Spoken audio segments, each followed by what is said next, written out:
In this Warmaster video, we shall take a look at the vampire counts, the masters of the night.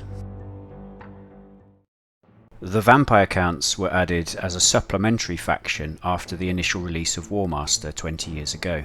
They are clearly inspired by various European vampire myths, such as Vlad the Impaler and Count Dracula.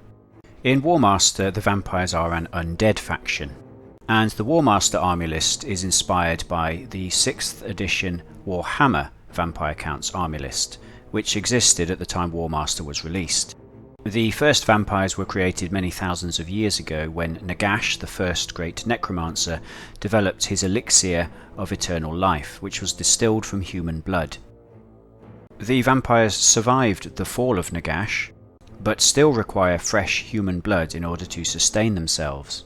Vampires are extremely powerful beings and are not easily destroyed, as they are masters of the dark magic of necromancy, which allows them to be revived when slain, and also gives them command over various undead creatures.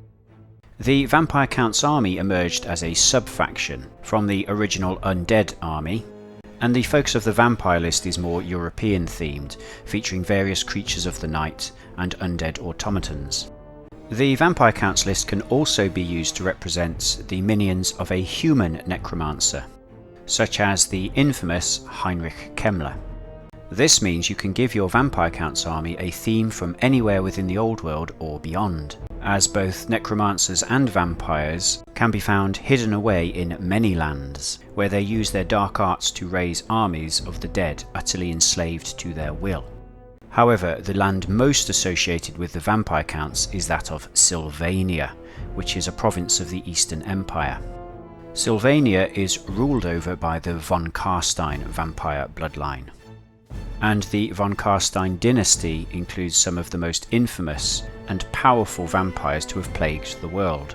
There is an entire period of the Empire's history called the Vampire Wars, where Vlad von Carstein and later his offspring Manfred von Carstein raised huge legions of the dead from their homeland of Sylvania, and then declared war on the entirety of the Empire, hoping to enslave its human populace.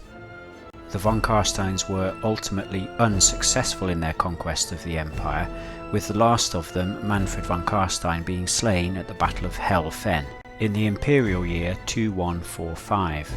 The von Carsteins do not stay dead for long, however, and the threat of the Vampire Counts of Sylvania continues to this day. On the tabletop, the Vampire Counts army plays as a horde of low-quality infantry, supported by strong cavalry, flying units, and very powerful spellcasters. If left unchecked, a Vampire Counts army will get bigger as the battle goes on, as necromancers raise fallen warriors and add them to their ranks. The Vampire Counts also feature many terrifying units, which makes fighting them a daunting prospect even for the bravest of souls. The Vampire Counts army list features 8 troop choices and 3 character choices. You must take 1 Vampire Lord General, and for every 1,000 points you must also take 2 units of skeletons and 2 units of zombies. The majority of the army is made up of infantry units, with restrictions being placed on the more powerful choices. The character selection is quite standard for a Warmaster army, with 2 choices of terror-causing mounts. As an undead faction, the Vampire Counts are subject to the same army special rules as the Tomb Kings, although this has no effect on individual units' points cost.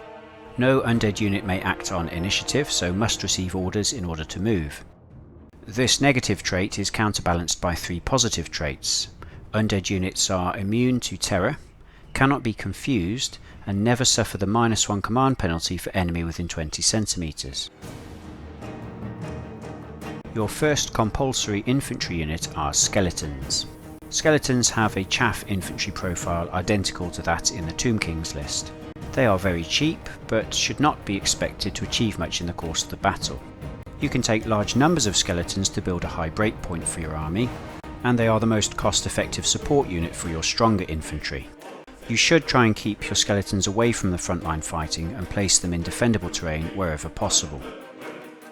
Zombies are your second compulsory infantry choice. They are slightly more expensive than skeletons as they lose the armor save but gain an entire hit. This makes zombies very good at absorbing damage from missile fire or from melee combat. Zombies are a good choice as a missile screen unit for the rest of the army, or as a bait unit in front of the rest of your melee brigades.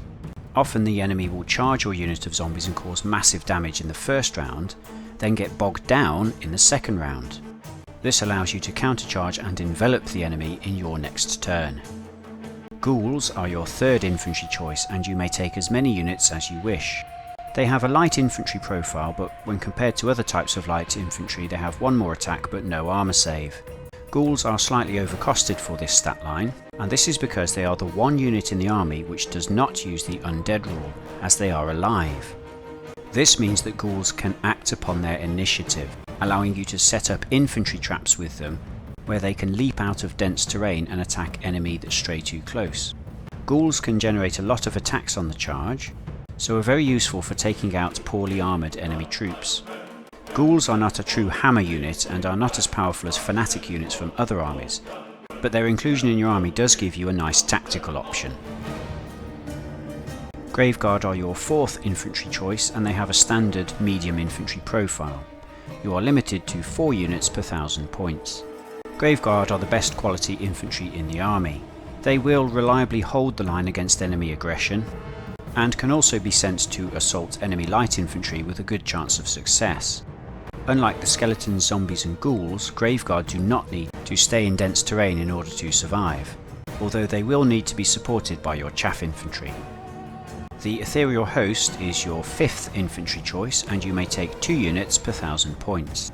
They have a light infantry profile, the opposite of ghouls, with 3 attacks and 4 hits, no save. But it is the special rules for Ethereal Host that make them an auto-include for me. Ethereal Hosts are a unit which causes terror. They cannot be driven back by shooting, and in combat they always hit the enemy on a 4+. This makes Ethereal Hosts very good at assaulting enemy units in dense terrain, and it also makes them good as a screening unit for your larger infantry brigades. If you place an Ethereal Host in front of other infantry, you will effectively nullify a lot of the enemy shooting, and if the enemy charge you, they will lose their charge bonus from terror, and even if the Ethereal Host is beaten and pushed back, they are likely to survive due to their large number of hits. The enemy will then find themselves locked in combat, ready for you to counter-strike next turn. Black Knights are your heavy cavalry choice, and you may take 4 units per 1000 points. You can also use the Black Knight stat line to represent units of Blood Knights, simply by adding a magic item to the unit. Your Black Knights are your best hammer unit in the army, and they're equally effective when charging enemy cavalry or enemy infantry. They have the standard knight profile common to most armies in Warmaster, and are durable enough to be left in combat over several turns. The undead rule makes Black Knights very good at charging the units you want them to charge, instead of having to charge the nearest one. So as with all high value hammer units, you should always protect your Black Knights from artillery. Dire Wolves are your chaff cavalry choice. You may take up to 4 units per 1000 points, and they're extremely cheap at only 40 points a unit. Although they only have 2 attacks, Dire Wolves do have a special rule which grants them a bonus attack on the charge. Dire Wolves will melt fast if charged by the enemy, but they will fare well if sent to attack weak enemy infantry units or artillery units. Dire Wolves also make excellent bodyguards for your Black Knight units, where you can position them to be the closest target for enemy shooting, or use them to bait an enemy charge ready for your Black Knights to countercharge next turn. Dire Wolves can also be used to run around the rear of enemy units to cut off their retreat in combat.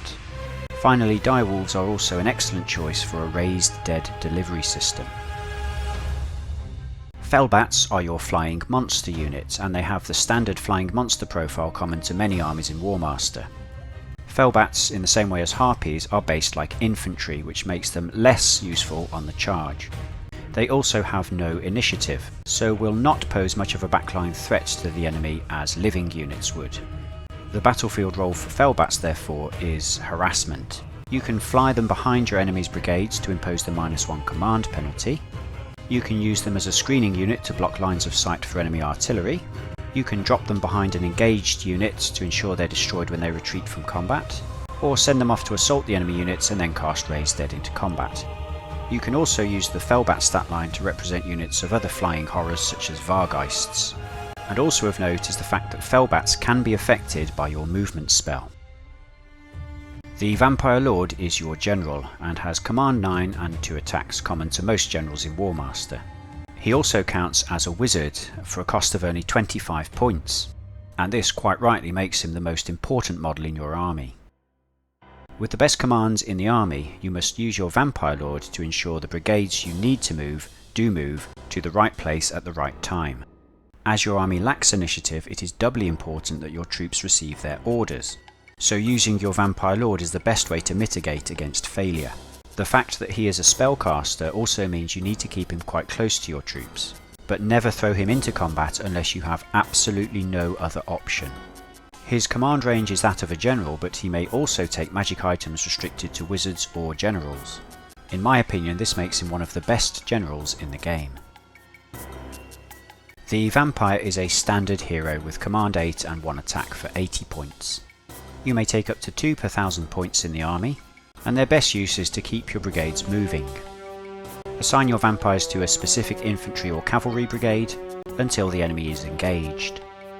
Vampires are not wizards, so cannot take wizards' magic items, but they do have an excellent choice of mounts. The Winged Nightmare is a standard terror-causing flying monster for 80 points, common to many armies in Warmaster. You could use this to represent any large flying undead beast such as a Terrorgeist or a zombie dragon, and this mount gives you an excellent force multiplier to throw into combat anywhere on the board.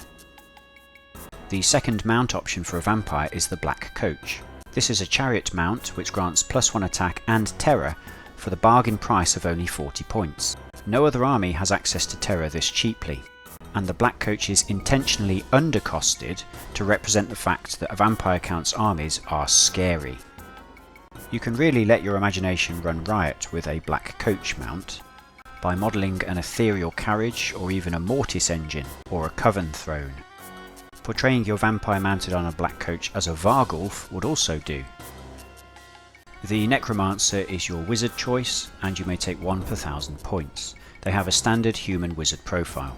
Necromancers can be used as subordinate commanders with their command 7, but their true role in the army is to cast spells, so you should always endeavour to move them close to the fighting where their magical powers will be of use.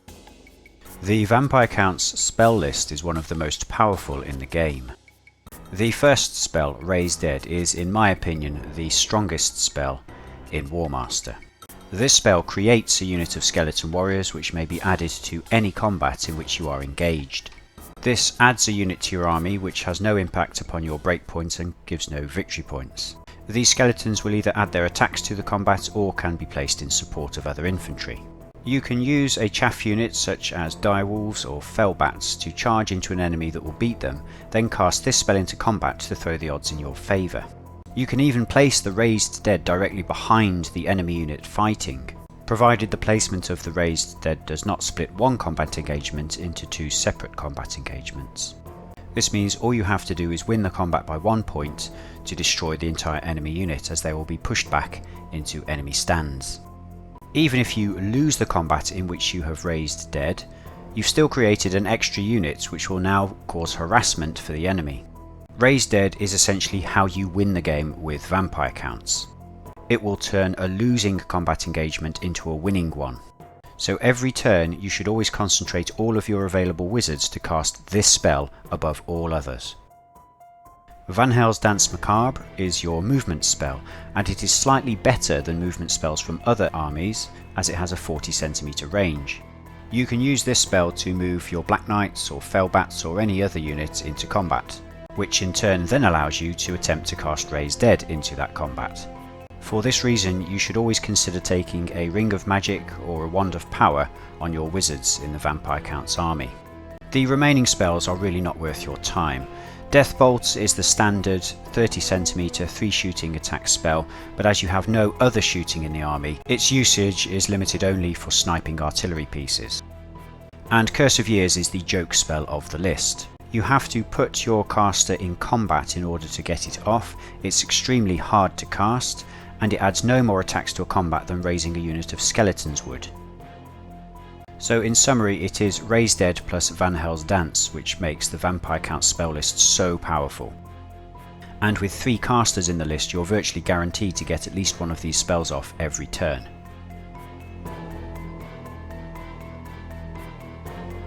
One viable Vampire Counts build is to focus on Graveguard.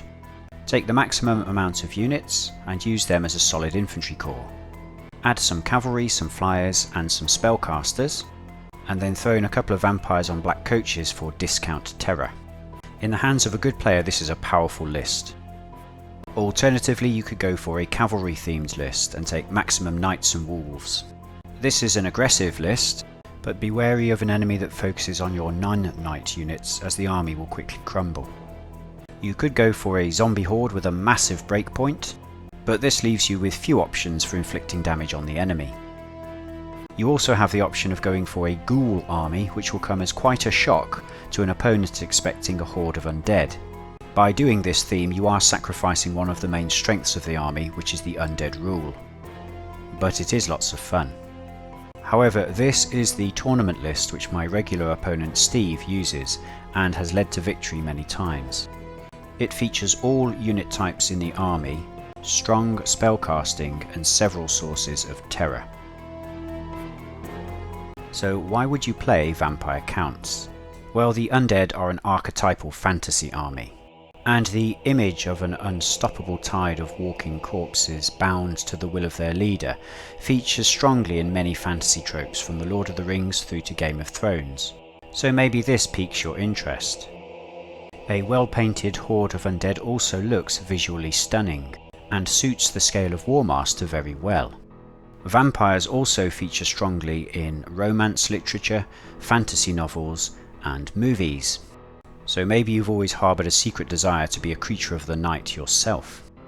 The Vampire Counts army is also an archetypal bad guy army, and will make a fantastic antagonist if your opponent regularly plays with Empire, Bretonnia, or Dwarfs.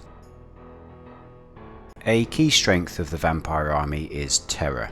Nearly all your units are immune to terror, and you have access to the most number of terror-causing units in the game. This, combined with the very cheap black coach option, makes Vampire Counts the scariest army in Warmaster. Another key strength is the magic. At 2000 points you may take 3 spellcasters who can all cast Raise Dead and Van Hels's Dance. These 2 spells will win you the game when used correctly. You can increase the size of your army and move your troops to where they should be in case you failed a command roll. The very cheap cost of some of your troops means that your army should outnumber your opponent. This gives you a psychological advantage and makes protecting your flanks very easy. You have access to excellent mobility in the form of flyers and also strong hammer units in the form of knights. The command structure of the Vampire Counts army is much better than that of the Tomb King's army, as you have heroes. Therefore you are not limited to a 20 cm command range. And this, combined with the ability to ignore the -1 penalty for enemy near, actually gives Vampire Counts a better command structure than regular armies. And finally, your dire wolves and bats give you a very high scouting value. The great weakness of the Vampire Counts army is you have absolutely no shooting. This means you cannot project force across the battlefield or impel the enemy to come to you. You have to close with them, and you will take attrition as you do so, if the enemy has any shooting of their own. The lack of initiative in the army can also be frustrating at times. Sometimes your army will just stand there and do nothing, right in the face of the enemy.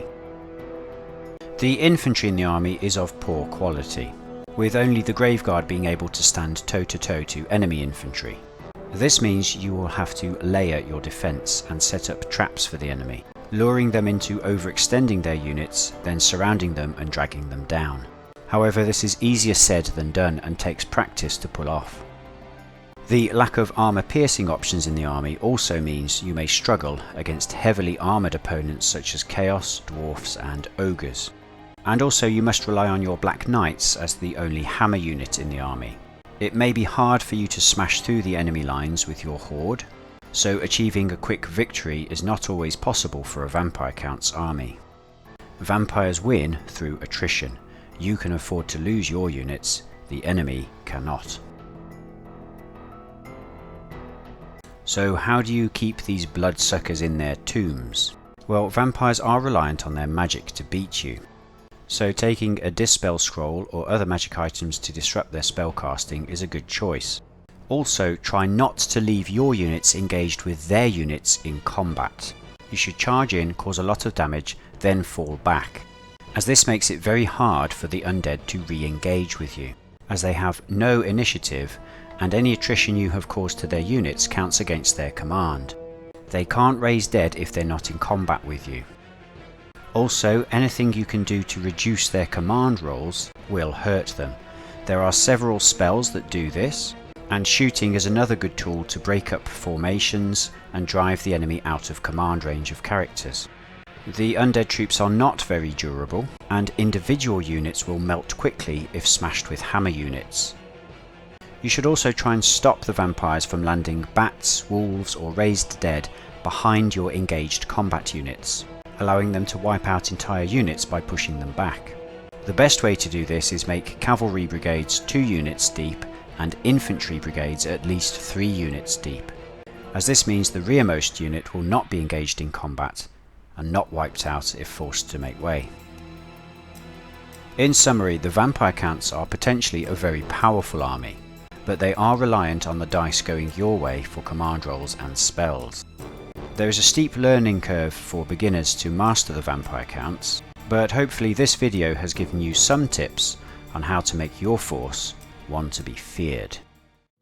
Watching her strolling